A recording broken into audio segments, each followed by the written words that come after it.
depressão persistente e o abalo da fé. Se você sofre já há muito tempo de depressão ou sintomas depressivos muito fortes e provavelmente aliado à ansiedade, eu preciso que você fique comigo até o final do vídeo. Eu quero conversar com você. Eu trago aqui, de alguma forma, algumas palavras que eu acredito muito que tem possibilidade de aliviar ao menos um pouco a sua dor. Eu sei, por várias e várias vezes, você já clicou em links do YouTube como esses, com temas parecidos como esses, e vocês tinham esperança de que esses vídeos, essas explicações de pastores, de padres, de psicólogos aliviassem. E de alguma forma, você manteve o mesmo padrão e clicou nesse vídeo com a esperança de que algumas palavras que eu possa dizer pudesse de fato aliviar a tua dor. Eu sei, porque eu também já passei por isso. Eu entendo o que é procurar em alguns canais, alguns vídeos, palavras que pudessem de alguma forma aliviar a minha dor. Procurar em pessoas, procurar em amigos e muitas vezes, ainda assim, ter um alívio muito momentâneo, mas logo logo toda a dor estava de volta. E existe aquela frase, né? E quando a nossa dor não encontra eco em nenhum coração da terra? O que fazemos?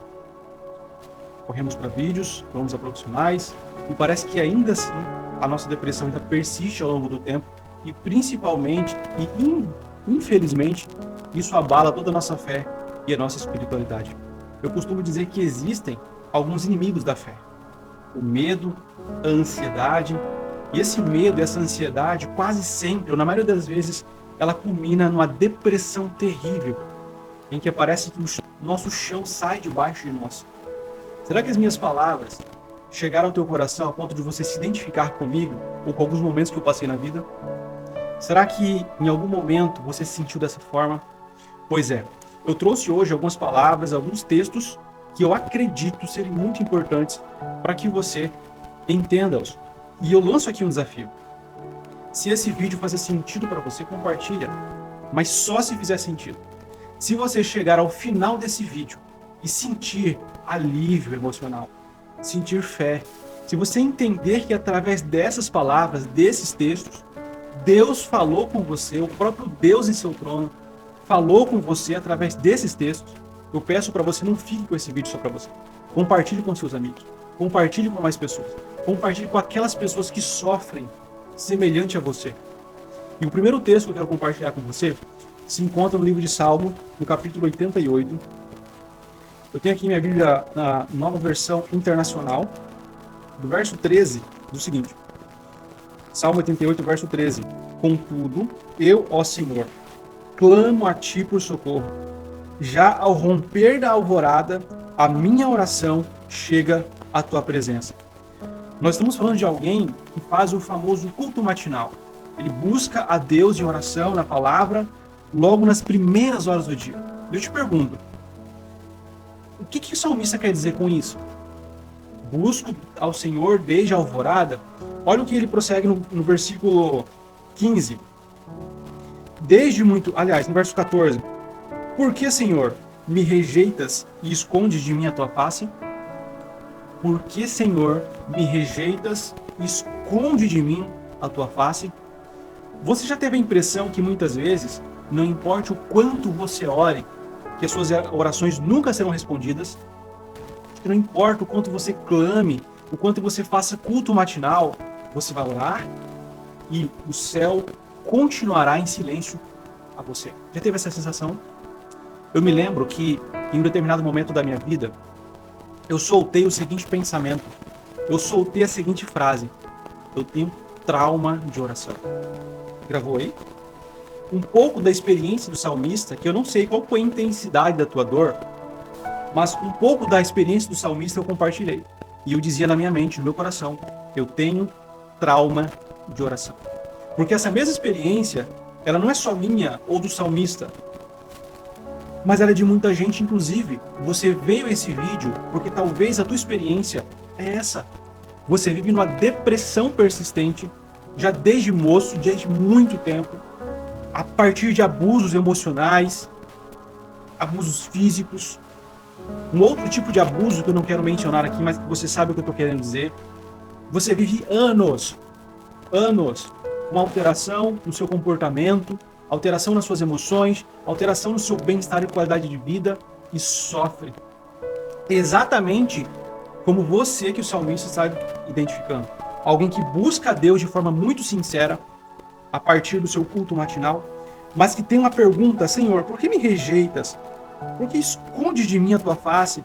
E no verso 15 ele diz o seguinte: desde muito jovem tenho sofrido e ando próximo da morte, e os teus terrores levaram-me ao desespero. Olha só, desde muito jovem eu tenho sofrido.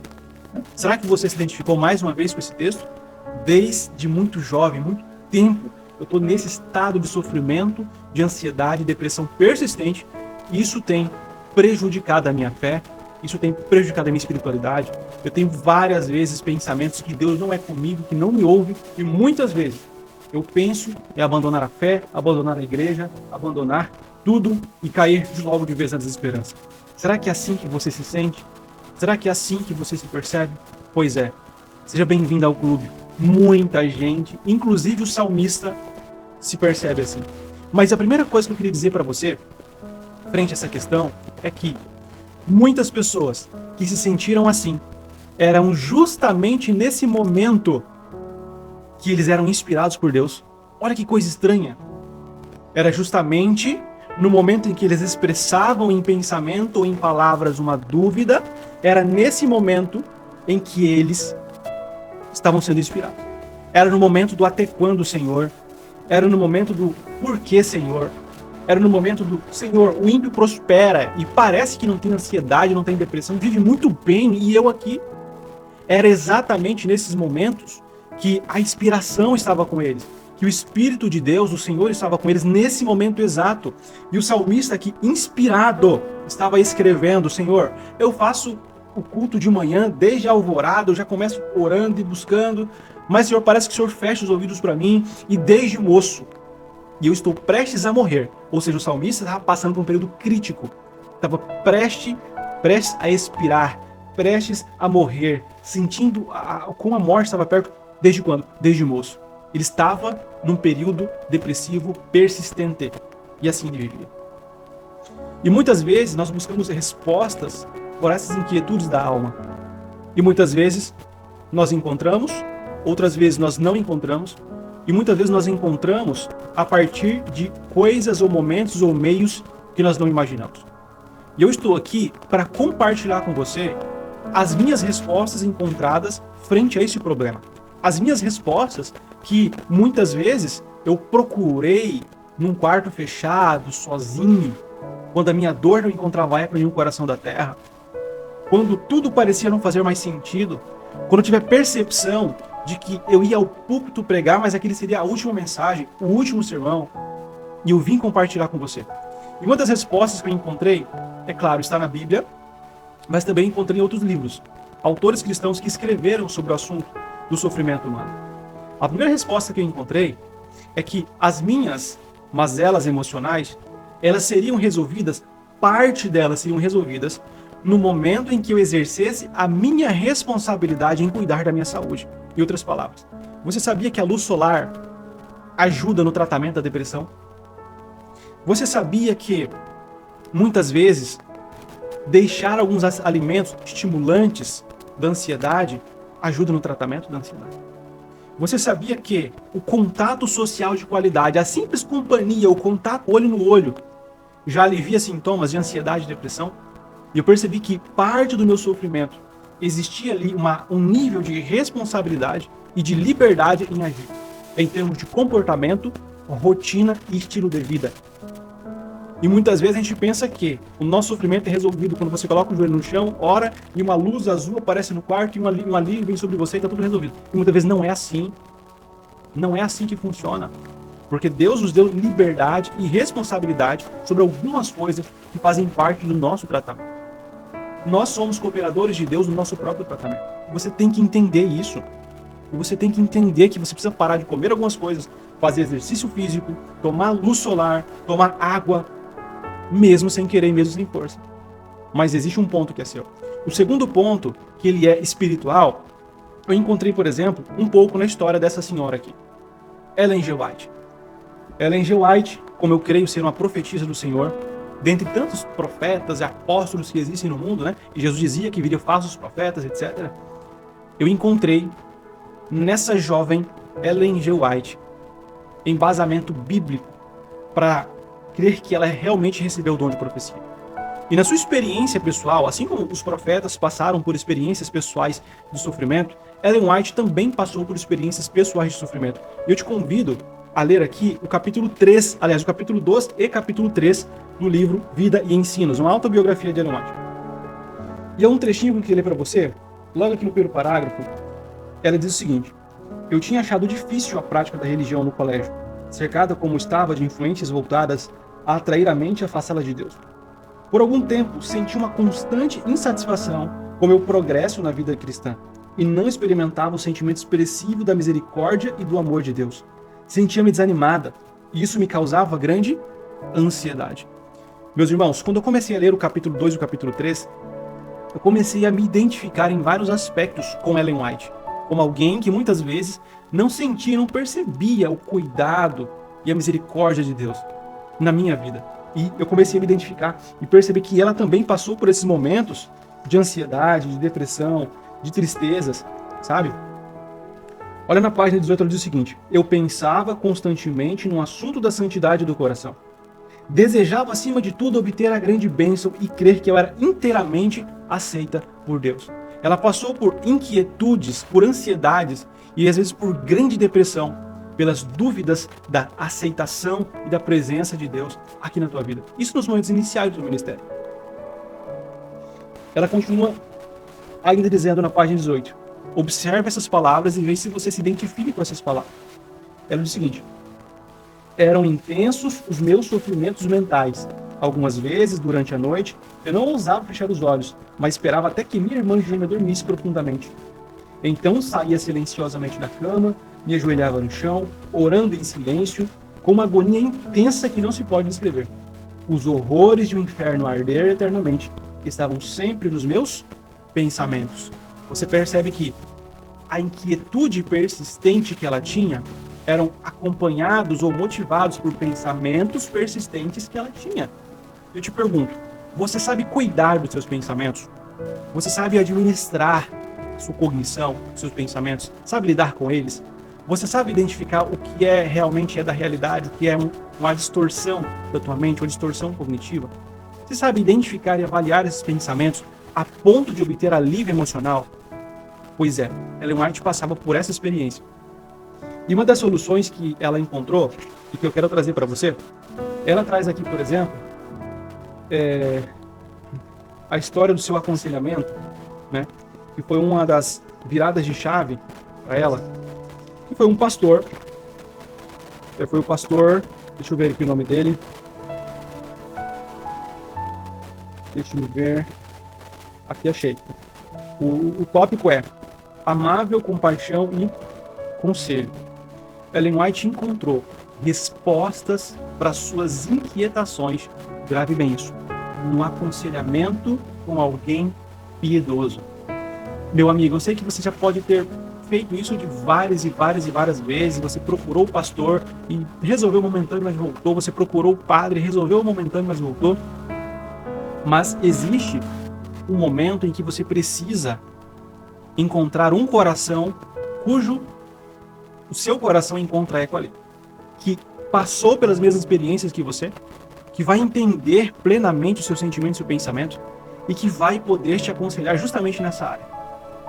Você vai precisar de um aconselhamento de uma pessoa piedosa. E Ellen White encontrou no pastor Stockman exatamente as respostas para aquilo que ela procurava. E uma das palavras que ela encontrou foi o seguinte: desde então passei a confiar todas as minhas tristezas e ansiedades à minha mãe. Ela era atenciosa e me animava, sugerindo que eu fosse me aconselhar com o pastor Stockman, que estava pregando em Portland a doutrina do advento. Eu tinha grande confiança nele, pois era um dedicado servo de Cristo. Ouvindo minha história, colocou afetuosamente a mão sobre minha cabeça, dizendo com lágrimas nos olhos: Ellen, você é apenas uma criança. Sua experiência é bastante singular, numa tenra idade como a sua. Jesus deve estar preparando você para algum trabalho especial. você percebe que Ellen White encontra afeto, atenção, empatia e sentido para sua dor. E ainda mais o texto, como ele continua dizendo, ele dizia que, mesmo que eu fosse uma pessoa de idade madura e me achasse assim, perseguida pela dúvida e pelo desespero, sabia que existia esperança para mim mediante o amor de Jesus. A própria agonia de espírito que eu havia sofrido era uma prova evidente de que o Espírito do Senhor estava lutando comigo. Disse que, quando o pecador se torna insensível à culpa, não compreende a gravidade de sua transgressão, mas se vangloria de que anda direito e sem perigo algum. O Espírito do Senhor o deixa, e ele se torna descuidado e diferente, ou despreocupadamente arrogante. Aquele bom homem me falou sobre o amor de Deus por seus filhos errantes. Disse que, em vez de se alegrar com a destruição deles, ele deseja atraí-los com fé e confiança singela. Ele se deteve em falar com grande amor de Cristo e do plano da redenção. Agora acompanhe comigo esse pequeno parágrafo. Acompanhe comigo. O pastor Stockman me falou da infelicidade que eu havia tido. E disse que, na verdade, era uma terrível aflição, mas me fez crer que a mão de um pai amoroso não tinha sido afastada de mim. E na vida futura, ao se dissipar a névoa que obscurecia minha mente, eu iria discernir a sabedoria da providência, que me parecia tão cruel e misericórdia. Jesus disse a um de seus discípulos: você não compreende agora o que estou fazendo, mais tarde, porém, entenderá. No grande futuro, não mais veremos obscuramente como por meio de um espelho, mas conhecemos os mistérios do divino amor. Você percebe que Ellen White encontrou num aconselhamento as respostas que ela precisava para sair daquela depressão. Não no sentido depressivo como nós conhecemos hoje, mas naquela intensidade de angústia que ela estava. Ela encontrou no aconselhamento e você também pode encontrar. Outra coisa que nós entendemos a partir daqui: mente obscurecida. A mente obscurecida é um dos empecilhos que nós temos para entender os planos de Deus, o amor de Deus e vivenciar a nossa espiritualidade. O que tem obscurecido a tua mente? São os alimentos industrializados que estão acabando com você? São estimulantes? São a falta de exercício físico? São a falta de boas companhias? É a falta de um contato social de qualidade? É a falta de pertencimento, de afeto, de carinho? O que você está esperando para exercer a sua responsabilidade e cuidar da tua mente, desobscurecê-la para você viver de fato a tua espiritualidade?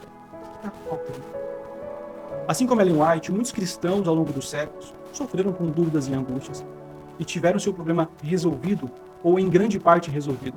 Mas lembre-se, algumas coisas só serão de fato desvendadas. O motivo do teu sofrimento, os silêncios de Deus, algumas questões da sua vida, somente na eternidade Jesus te colocará no colo dele e explicará a você cada passo que ele conduziu a tua vida, como ele conduziu a sua jornada, como ele conduziu a tua vida, como ele respondia às suas orações mesmo que você não a percebia, como ele colocava as mãos sobre cada um de teus filhos, como ele colhia as suas lágrimas que se misturavam nas águas do chuveiro, mas ele conseguia distingui-la e separá-la e colhê-la. Como teu travesseiro molhado em algum momento apenas testemunhava as tuas lágrimas e o teu soluço de choro. E é assim que Jesus, em algum momento da eternidade, fará comigo e com você, ainda que em algum momento nesta vida as dúvidas nos assaltem, as angústias nos sobrevenham, o nosso chão saiam para diante debaixo de nós. E muitas vezes a nossa dor não encontra eco em nenhum coração da terra. Tem um trecho da própria Ellen White no livro Desejar Todas as Nações. Ela, muito interessante, esse texto, ele diz que, parafraseando Ellen White, né? É como se Jesus estivesse dizendo para nós: não penseis que estáis sozinhos ou abandonados. Assim como você sofreu, eu também sofri. Não penseis que está sozinho. Mas ainda que a tua dor não encontre eco em nenhum coração da terra, olhai para mim e vivei. Ainda que a tua dor não encontre eco em nenhum coração da terra, olhai para mim e vivei. Se esse vídeo, se essa palavra fez sentido para você, compartilhe com seus amigos. Compartilhe com alguém que sofre. Compartilhe com alguém que está vivenciando a terrível depressão persistente, a ansiedade, a angústia e os questionamentos de fé. E assim que você passar por essa luta, você se tornará instrumento de Deus para aconselhar e acolher pessoas justamente pela dor que você passou. Um abraço, um beijo no seu coração e não se esqueça de se inscrever no canal, curtir o vídeo, compartilhar e comentar aqui embaixo o que você achou da mensagem de hoje.